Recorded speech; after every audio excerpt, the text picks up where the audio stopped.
ঠাকুর দাদার বাবার বাবার নাম কয়েকজন জানেনি। ঠাকুর দাদার বাবার বাবার নাম আমার নাম অসীম সরকার। আমরা তো আগে সরকার ছিলাম ডাক্তারের দয়াল বিশ্বাস।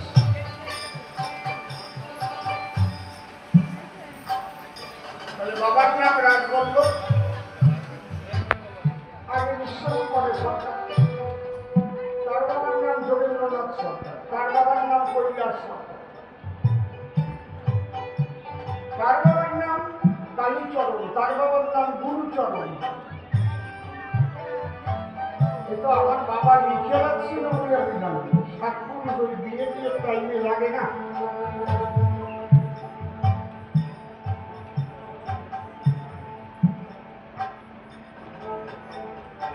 এমন একদিন আগে আমরা যে বাঙালি ছিলাম, বাংলার বাইরের বাঙালিরা তাই ভুলে যাবে।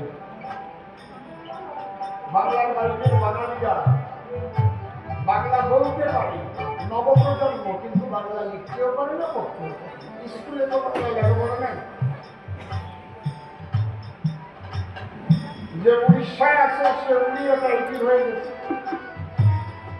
যে রাজস্থানে আছে হিন্দি, উত্তরপ্রদেশ, উত্তরাখণ্ড, বাঙালিরা সে বাংলা টানই বাড়িতে বাংলা বলে। দেখেছেন পরিস্থিতি কি? ঠাকুর দাদার কথা তো দূরের কথা, নিজের বাংলা সংস্কৃতিকেই মানুষ ভুলে যায়। এই গোষ্ঠী আমাদের না। ভারত ভাগ হয়েছিল দ্বিজাতি তত্ত্বের ভিত্তিতে। মুসলমানরা চেয়েছিল তাদের জন্য একটা রাষ্ট্র, লর্ডসেলেবলি পাকিস্তান। তাদের জন্য পাকিস্তান করে দিল। সেই পাকিস্তানে, পূর্ব পাকিস্তানে যে হিন্দুরা পড়েছিল তাদের আসবার জন্য নিমন্ত্রণ দিয়েছে গান্ধীজি, জওহরলাল নেহরু, বল্লভভাই প্যাটেল, রাজেন্দ্র প্রসাদ। তারা বলল তোমরা চলে এসো, এই দেশে নাগরিকত্ব পাবে, যখন আসবে তখন পাবে। লেখাপড়া শিখে আসলে চাকরি পাবে। ওই পাশে দলিলনামা ফেলে দলিল নিয়ে আসলে সেই দলিলের বিনিময়ে টাকা পয়সা পাবে। আর যাদের ওখানে কিছু ছিল না, পুড়ে ঘরে থাকতো, ছোট ঘরে থাকতো, খেতে খাওয়া, তারা আসলে পুনর্বাসন পাবে। এই আশায় দিল, ভরসা দিল, কিন্তু আইনে লিখে রাখতো তা কেউ জানে না যে পলায় আসলে কিছু পাবে না, নাগরিকত্ব পাবে না। আর পাসপোর্ট করে এসে থাকিয়ে যায় যদি চুপ করে, সেও কিছু পাবে না, নাগরিকত্ব পাবে না। এই চুপ করে 1955 সালে শয়তানি করে লিখে। আর এই মানুষগুলো সরল প্রাণে এই দেশে আসা করবে। আরে নো বাঁচেন না, দালাল ধরে চলে যায়। কিন্তু দালাল ধরে আসলে যে নাগরিকত্ব পাওয়া যায় না তা এরা জানতো না। জানতো কেউ? তারা জানতো আমার হিন্দুস্তানি যাচ্ছে। পাসপোর্ট করে এসে চুপ করে থেকে গেলে নাগরিকত্ব পাওয়া যায় না। তা কি জানতো কেউ? কথা বলেন, জানতো কেউ? বলেছে কোনদিন?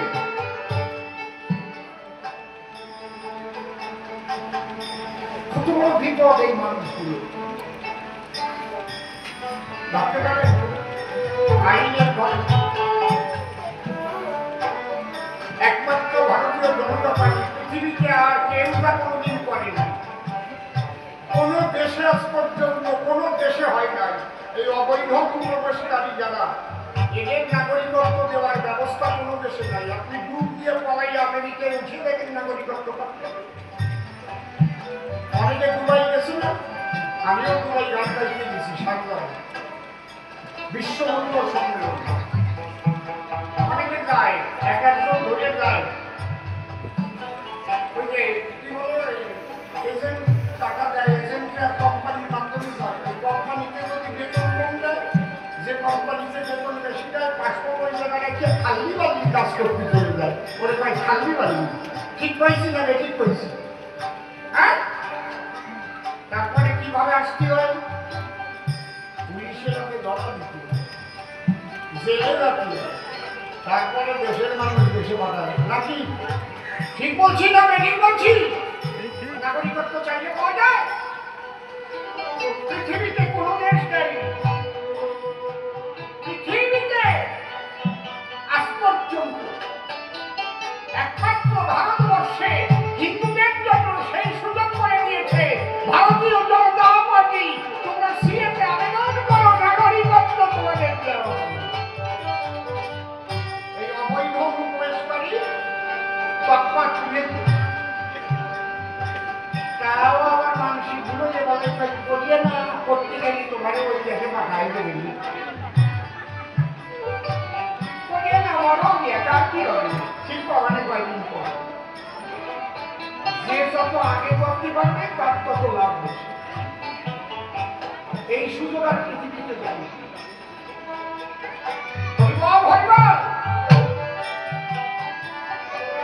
আজকে আমরা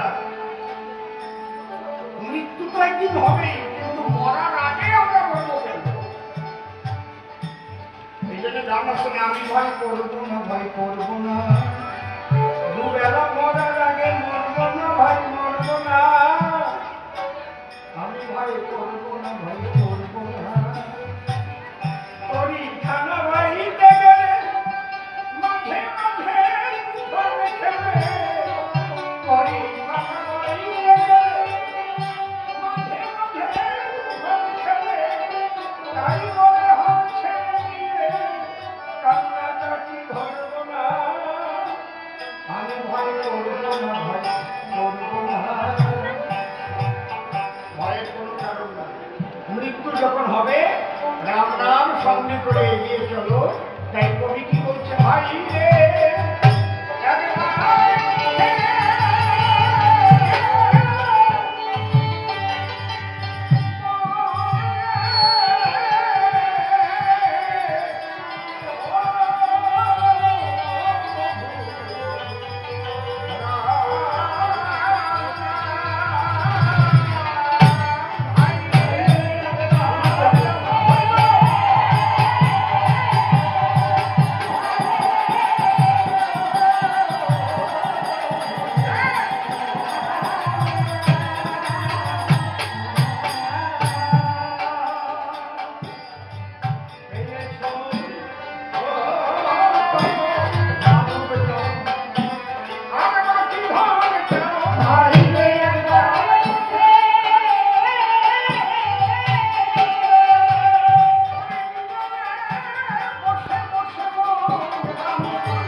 অন্য কিছু যাই হতো না হতো, একটা রামায়ণ গান হতো, চিটচিট করে উঠে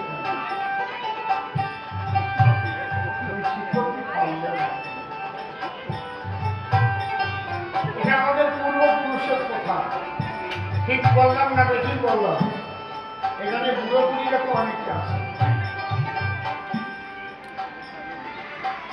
এই অঞ্চলে তো গোপালগঞ্জের লোক প্রচুর আছে, ফরিদপুরের লোক আছে না নাকি? খুলনার লোক আছে, গোপালগঞ্জ, ফরিদপুর। আগে বাড়িতে মারা গেলে রামায়ণ গান হতো না? কথা কম নাকি? হতো না? ভালো ভালো দুই একজন রামায়ণ গায়কের নাম বলেন তো দেখি।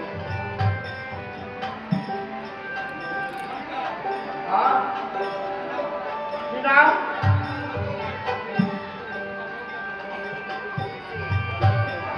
যারা শুধু রামায়ণ গান গাত,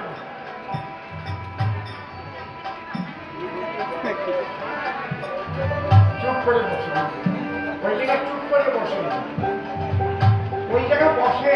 আমার নিয়ে এসে যারা বসেন না, আমি রামায়ণের কথা করছি, রাম নাম বললাম না।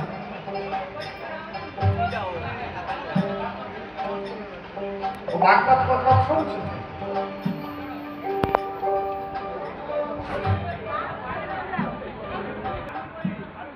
দাঁড়াও দাঁড়াও, কলিযুগে ভাগবত পাঠ এটা কোন জোড়ায় আছে? দাঁড়াও দাঁড়ান, আমি ওনার সাথে বুঝতেছি। কলিযুগে ভাগবত পাঠ দিতে হয় মানুষ মারা গেলে, কোথায় আছে? আপনি বলেন, আমি আপনার চরণ ধুয়ে জল খাই না বলছি। কলিযুগে মানুষ মারা গেলে ভাগবত পাঠ দিতে হয়, কোথায় লেখা আছে? কোথায়? দাঁড়াও দাঁড়াও, কোথায় লেখা আছে বলো বাবা?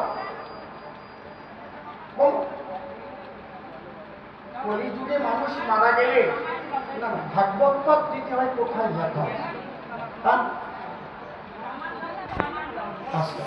কলিযুগে ভাগবত পাঠ দিতে হয়, রামায়ণ গানে কাজ হয় না, এটা কোথায় লেখা আছে?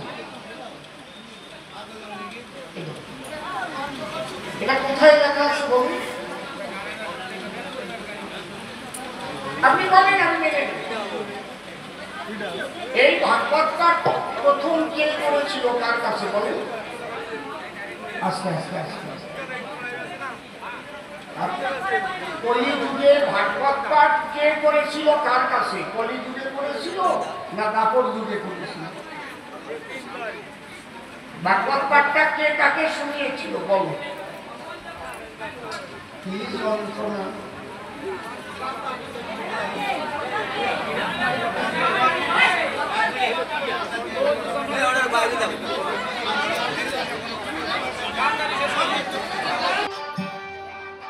আমি তো রাম নামের কথাই বলি,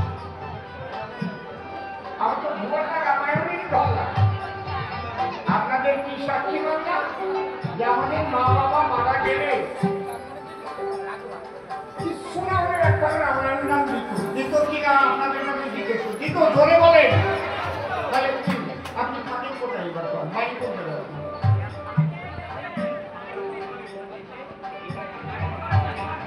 ওই দেশে ছিল, ওই দেশে কোথায় ছিল? ওই দেশে কোথায় ছিল?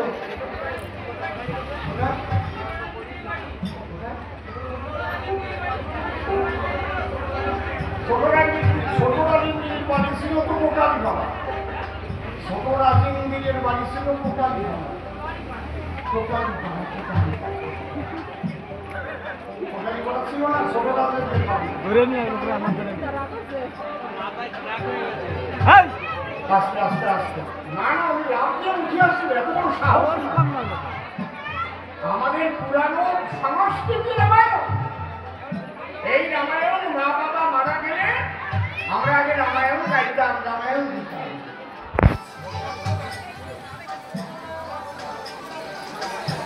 এমন মধুর না না না, উনি কোন মনে আসছে? উনি আসলে আমার স্বামীর বাড়ি, আমার স্বামীর বাড়ি।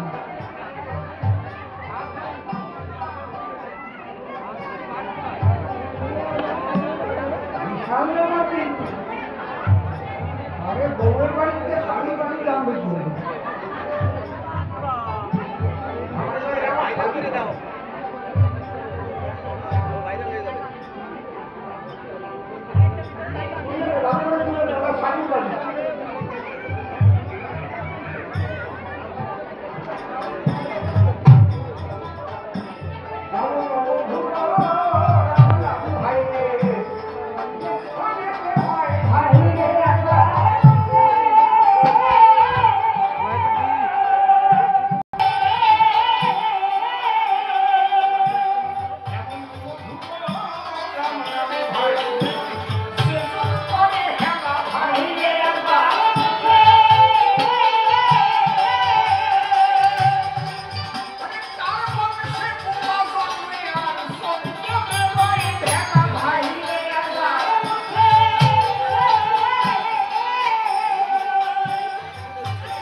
লক্ষ্মণ এবং সীতাকে সঙ্গে করে যখন পঞ্চবটী বনে ছিলেন, সেই পঞ্চবটী বন থেকে রাবণ করেছিল সীতা হরণ। সেই সীতাকে উদ্ধার করবার পরে শ্রীরামচন্দ্র ভদ্রবাবুর সঙ্গে করে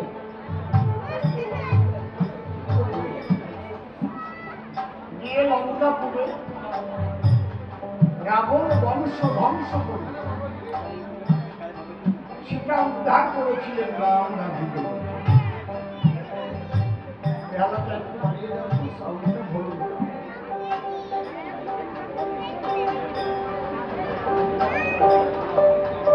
সীতা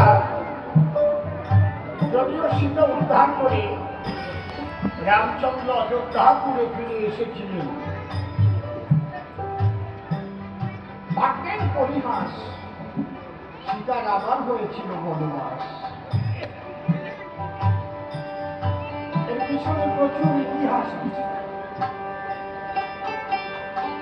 একবার মনে গেল আবার কেন বনবাস, তার কারণ থাকে না। যদি সময় পাই বলবো।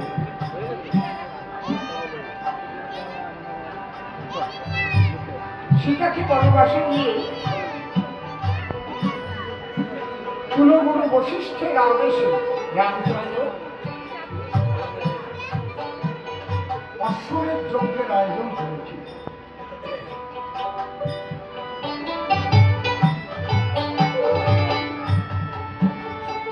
সেই যজ্ঞের ঘোড়া 3 দিন জয়ী হয়ে বাল্মীকির তপবনে গিয়ে বাধা পড়ল তাদের হাতে। ওই যে সীতাকে বনে দিয়েছিল, সেই সীতার বনে গিয়ে 2 সন্তান হল বাল্মীকির তপবনে। সন্তান হল 2 জন। কি নাম? লব আর কুশি। কিন্তু সবাই জানে সেই লব কুশির সঙ্গে যুদ্ধ করে লব কুশি ঘোড়া কেন নেমেছিল? লিখতে লিখতে ঘোড়া সেই যে যুদ্ধের জয় পতাকায় এমনই একটা কথা লেখেছিল, যে কথা লেখা থাকে কারো চোখের সঙ্গে পড়লে সে ঘোড়া না বেড়ে পড়বে। সতীমায়ের পুত্র হলে অশ্বতী বাঁধিবে, আর অশ্বতীর পুত্র হলে অশ্ব ছেড়ে। যদি কারো চোখের সামনে ঘোড়া পড়ে সে ছাড়ে। তোমার মা একাই সতী, আর সতী নাই।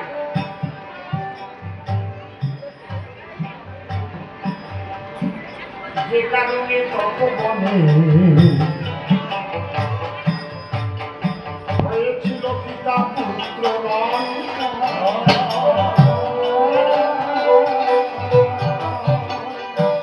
সেই যুদ্ধে পরাজিত হল ভাই 4 জন।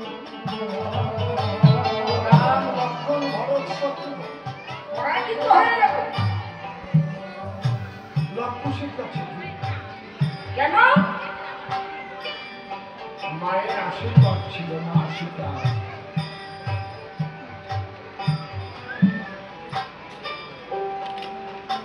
মাতৃশক্তি এত বড় যেখানে ভগবান হার মেনে যায়।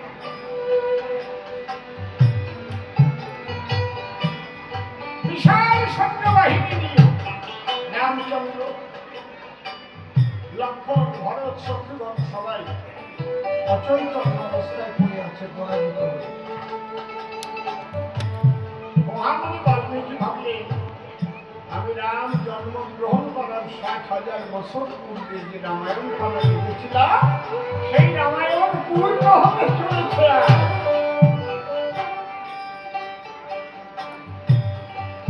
যেটুকু বাকি আছে সেই লীলাটুকু এবার হবে।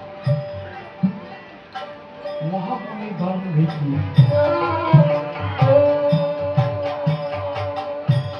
যুদ্ধক্ষেত্রে গেলেন।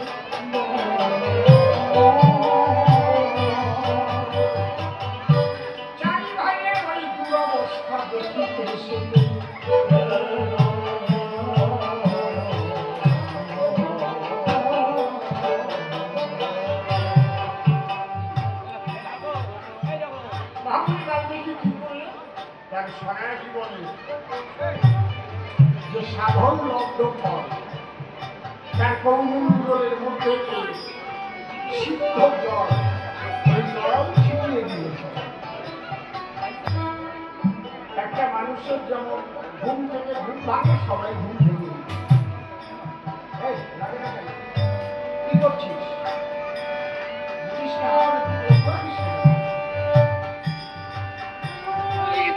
হ্যাঁ, আমার বলতে হয় না।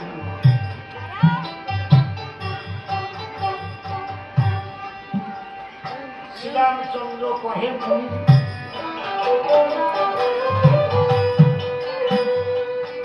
রাম করিলাম, মুনি কহে শুনো শুনো রাম ভগবান,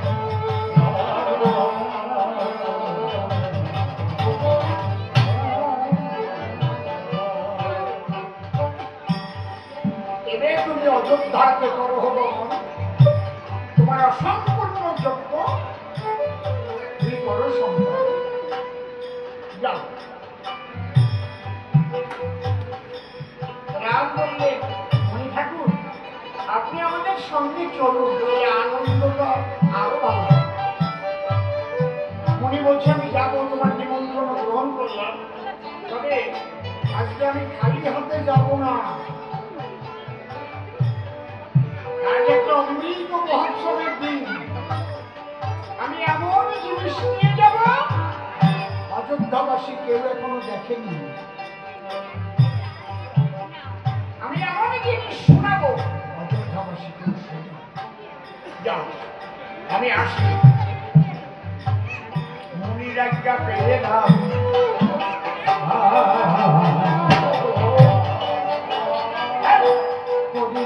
গমন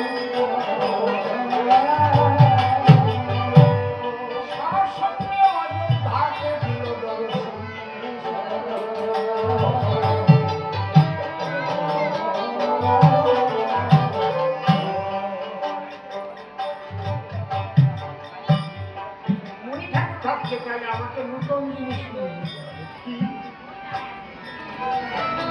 আজকে আমি লব আর খুশিকে নিয়ে যাবো, নতুন জিনিস শোনাবো, ওদের দুভাইকে দিয়ে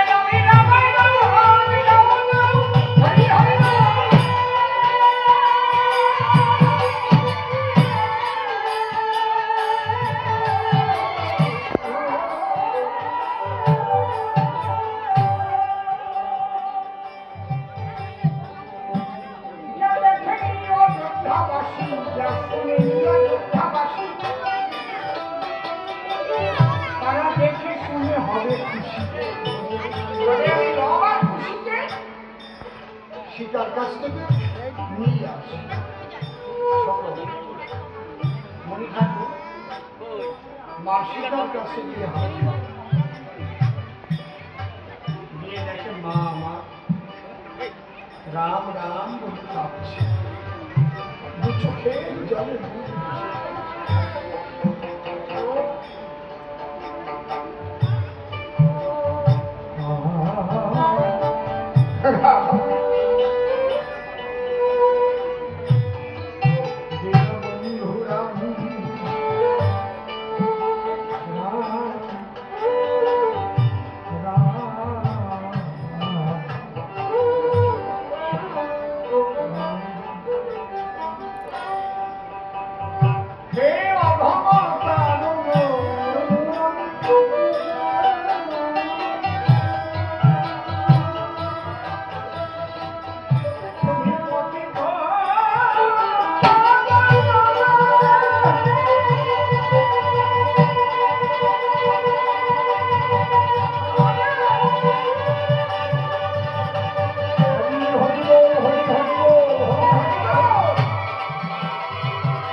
মাসিটা বলছে মনে ঠাকুর আমি কাঁদবো না তো কাঁদবে আমার মতো হতভাগী একবার নয় 2-3 বার বনবাস।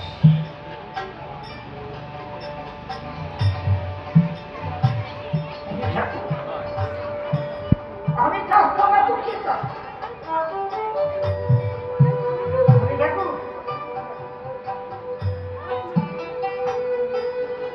আমাদের ধর্মে স্বামী বেঁচে থাকলে স্ত্রী হয় সধবা, স্বামী মারা গেলে স্ত্রীকে কি বলে? বিধবা। মনে ঠাকুর আপনি কি জানেন অধবা কাকে বলে? অধবা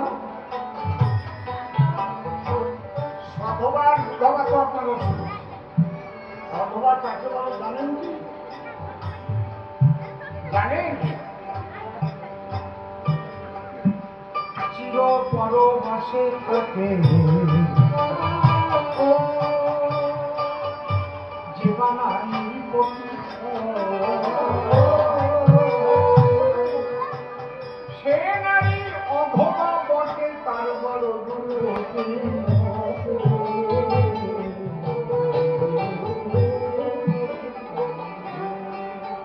স্বামী মরে গেলে তো বিধবা হয়, কিন্তু মরে যায়নি।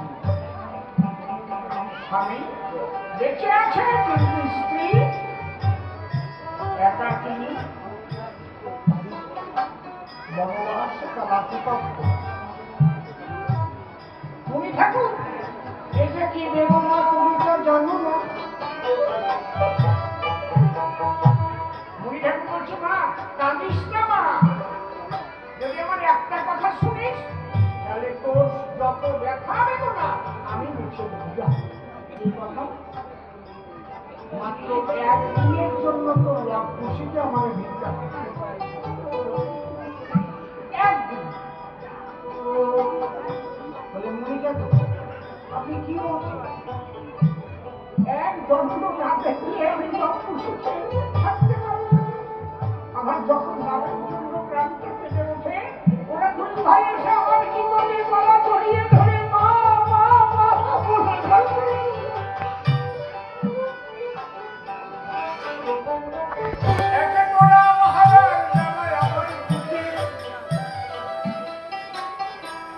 আমি খুব বারণ করি আমার খুশি। আমি একটা দিন একটা রাত কি করি মা, মা অনেক বড় কিছু পেতে গেলে না অনেক বড় কিছু ত্যাগ করতে, যে ত্যাগ করতে জানে না সে বড় কিছু কখনোই। যেমন ঈশ্বরের পরে আর কিছু নেই, ঈশ্বর প্রাপ্তি হতে গেলে তার কত কিছু ত্যাগ করতে হয়। মায়া, মমতা, বিষয়, সম্পত্তি, লোভ, লালসা, কাম, ক্রোধ সমস্ত কিছুকে বিসর্জন দিয়ে গোবিন্দ বলে ডাকতে হয়।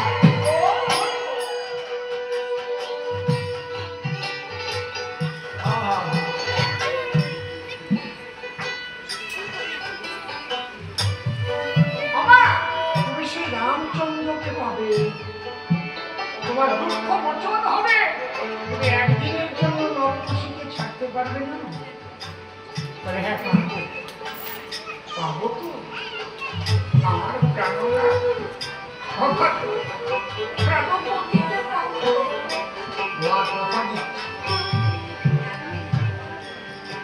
লকুশি ছুটে বাবু ভাই আমার সঙ্গে যেতে পারে। কোথায়? নিমন্ত্রণ থেকে। মানে আমাদের নিমন্ত্রণ, আমাদের তো কেউ নিমন্ত্রণ করে না। আমরা ভিক্ষা করতে যাই তাও দিকে যাই। খুব ভালো জায়গায় নিয়ে যাবে, চলো মাকে প্রণাম দিয়ে চলো। যখন মায়ের প্রতি চরণ ধরে প্রণাম করে মা বলছে লকুশি কখনো যদি বিপদে পড়িস তাহলে আমার দোহাই দিস, দোহাই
মণি ঠাকুর বলছে, দাদু ভাই শোনো, একটা কথা বলবো। তোমরা এখন খুব ভালো শিল্পী হয়ে গেছো তো, তোমাদের এই ভাব কোথায় নিয়ে যাওয়া যাবে না। খুব ভালো বিনা বাজাচ্ছ, ভালো গান গাচ্ছ।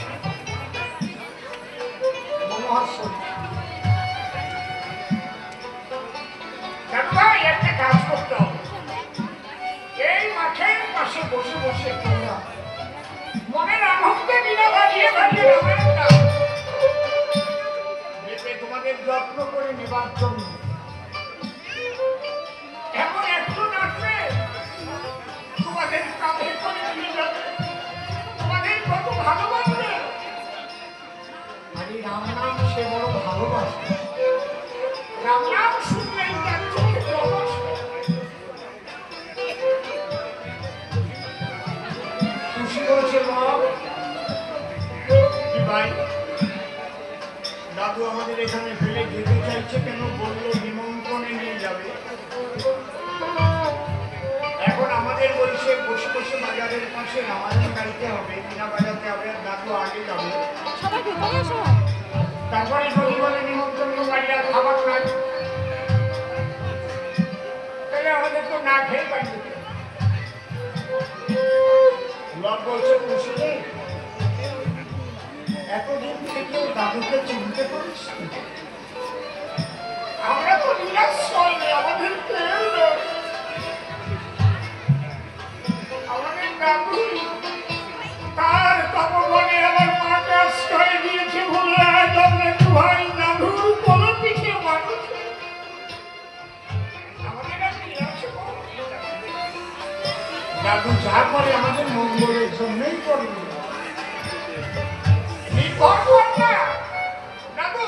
আমরা বিনা বাজিয়ে বাজিয়ে রামায়ণ গাইছি, তুই যাও, তুই যা। ধীরে ধীরে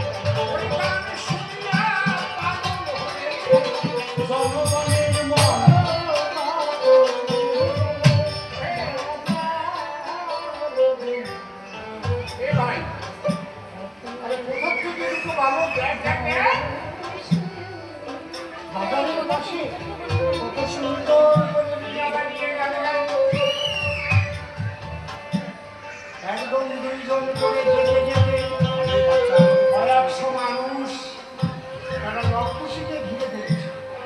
দোকানপাট খালি হয়ে গেছে, সমস্ত মানুষ দাঁড়িয়ে।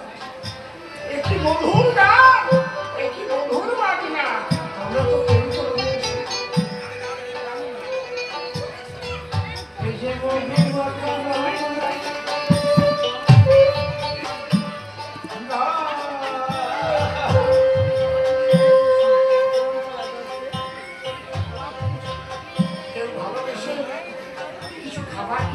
এসে দিতে যাচ্ছে, বলছে না গাইতে গেলে তোরা জানে বেটা খোঁজ না, এমন আমরা জীবনের একবার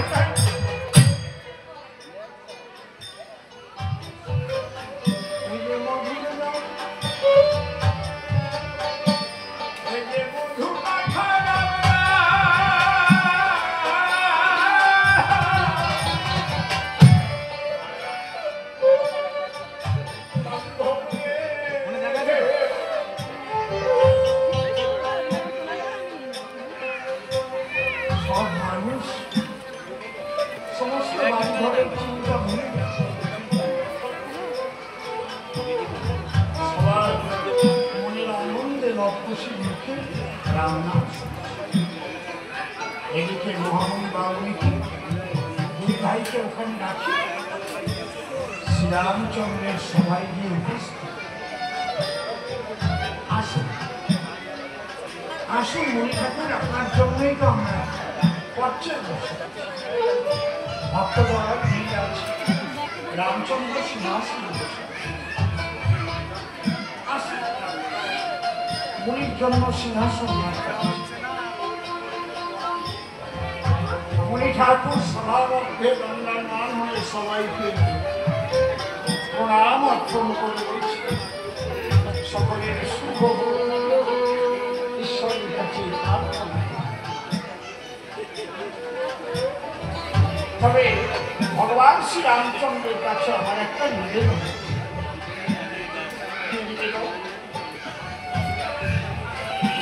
নিবেদনটাই যে কারণে অযোধ্যা ভুবনে দর্শনের যজ্ঞের আয়োজন। শোনো ভক্তগণ, সবাই শোনো, অযোধ্যাবাসী, সমস্ত যাগযজ্ঞের মধ্যে মধুর রাম নাম,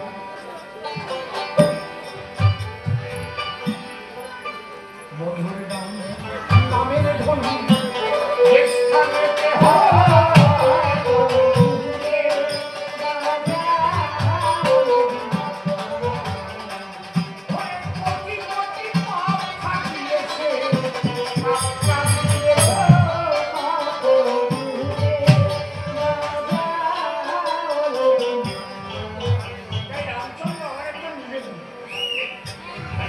এখানে যজ্ঞের কার্য সমাপন হওয়ার পূর্বে একটু রাম নামের ব্যবস্থা। লক্ষণে একটু বেয়ালা বেশি, লক্ষণ লাফিয়ে উঠে। এই যে সেই মুনি, আমরা 3 দেশ জয় করে এই মুনির কর্মমানে যাওয়ার পরে এই কর্মটি 2 বছর আজকে আপনাকে নিমন্ত্রণ করা হয়েছে, শুধু ভাব হাত দুটো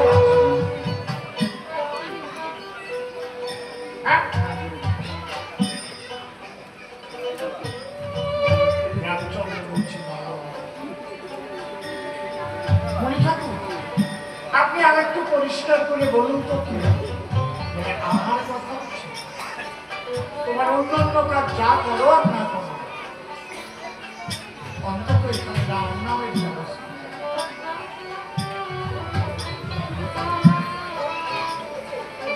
লক্ষণ হচ্ছে আবার সেই দেখা। এইবার মনে ঠাকুর কহে লক্ষণ সমধি রাম নামের প্রতি অবহেলা করো কি কারণ?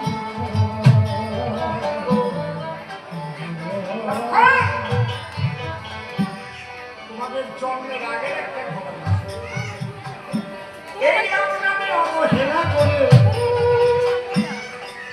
যে আগে ঋষিপুত্র ছিল,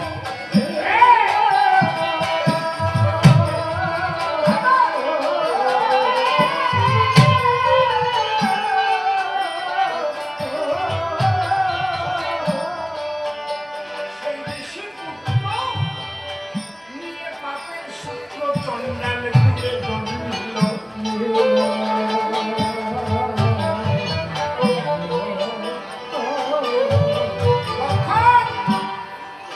যখন বারবার বলছো শোনো, এই রাম নামের কি মহিমা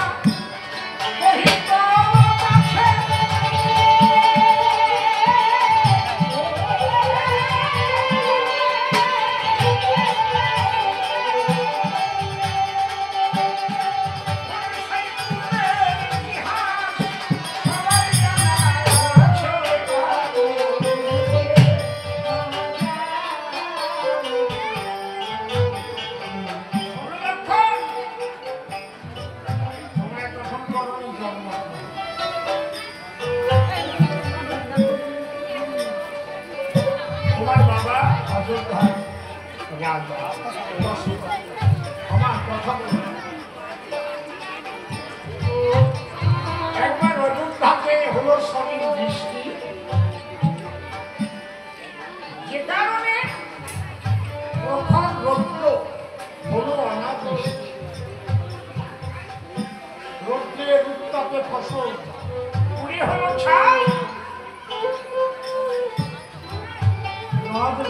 পুকুর আদিতে কোথাও জল নেই, খাদ্যাভাব, জলের অভাব।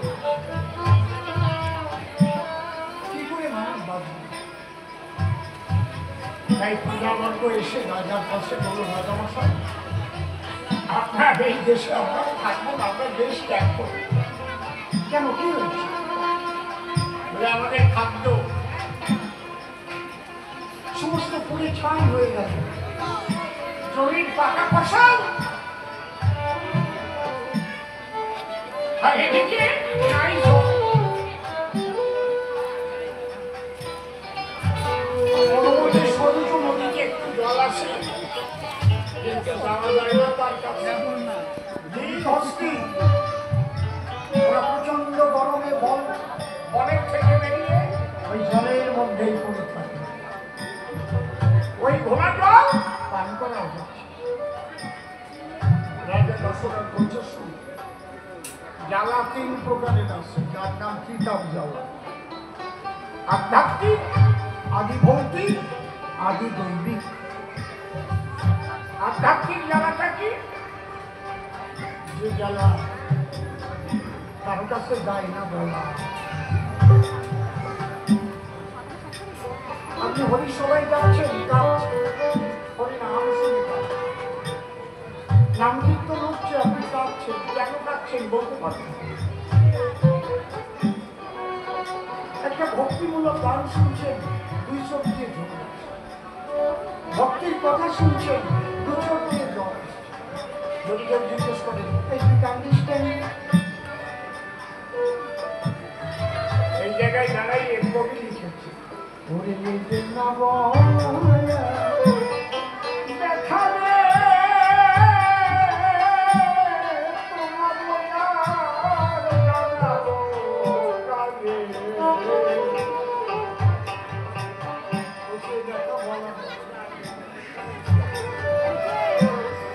কেন সে কাঁদে? কাউকে বলে বুঝাতে পারবে না।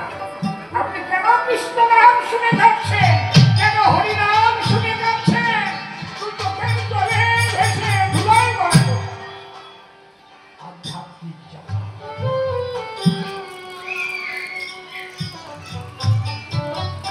গভীর রাত্রিতে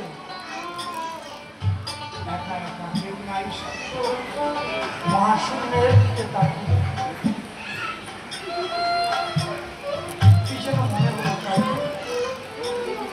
আমার বাবা, আমার মা, আমার ঠাকুমা, আমার ঠাকুর দাদা, আমার মা বাবা একদিন এসেছিল, আমিও তো চলে যাবো, ঘর বাড়ি তো করে থাকবো, কেন এসেছিলাম? একা চোখের জলে থাকবো। আমার গোপন মনে কথা বড়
নিতান্তে নাই গো বাকি সংসারে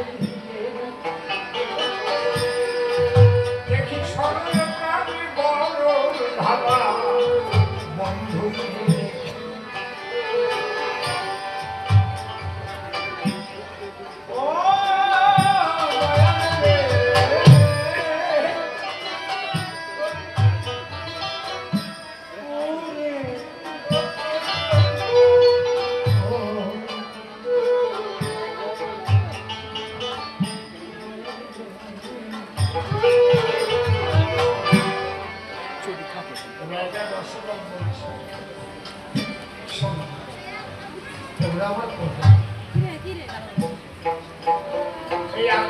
একটা জ্বালা আছে আর আদি দৈবিক আর আদি ভৌতিক। আদি দৈবিক জ্বালা কি? দৈব থেকে যে জ্বালাগুলো আছে, দৈব দুর্বিপাক, অতিবৃষ্টি, অনাবৃষ্টি, ঝড় ঠান্ডা, শিলাবৃষ্টি, বন্যা, এগুলো কারো হয়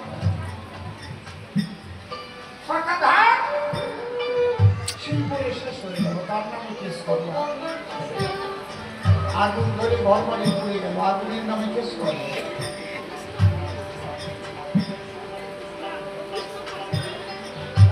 আধ্যাত্মিক জ্বালার কোন ওষুধ না। আর দৈব দুর্বিপাকে